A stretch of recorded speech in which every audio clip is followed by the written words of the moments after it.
اسی لیے فرمایا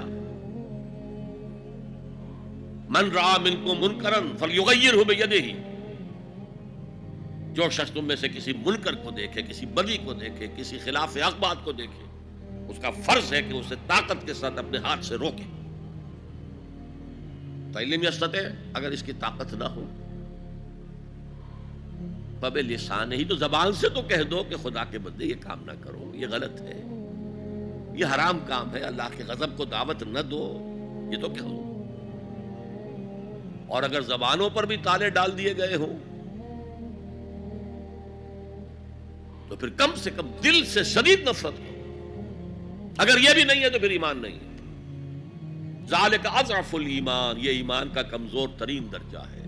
من رأى منکم منکرا فلیغیرہ بیدہ فإن لم يستطع فبلسانہ فإن لم يستطع فبقلبہ وذالک اضعف الایمان، یہ ایمان کا کمزور ترین درجہ ہے۔ اگر یہ بھی نہیں ہے، بدی کو پھیلتے ہوئے، پھلتے ہوئے، پھولتے ہوئے ہم دیکھ رہے ہوں اور ہماری نیند میں بھی خلل نہ آئے، ہماری غیرت جوش میں نہ آئے، ہم اس کو بدلنے کی کوئی سعی نہ کریں، ہمیں اس کا افسوس تک نہ ہو، وائے ناکامی مکائے کارواں جاتا رہا، کارواں کے دل سے احساس زیاں جاتا رہا۔ سب سے بڑا حق کیا ہے؟ اس کائنات کا خالق، مالک اور حاکم اللہ، اس کا حکم یہاں نافذ ہونا چاہیے، یہ حق ہے۔ اگر نہیں ہے تو اللہ کے خلاف بغاوت ہے۔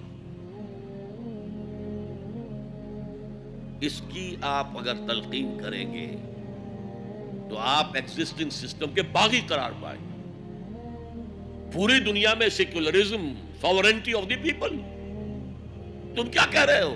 تمہاری یہ ڈفلی کیا بجا رہی ہے؟ خدا کی ساورنٹی، یہ سب سے بڑا حق ہے۔ اس حق پر جو بھی ریزنٹمنٹ ہوئی تھی مکے میں، جیسے جیسے ستائے گئے تھے حضور اور آپ کے صحابہ، وہ آپ کے علم ہے۔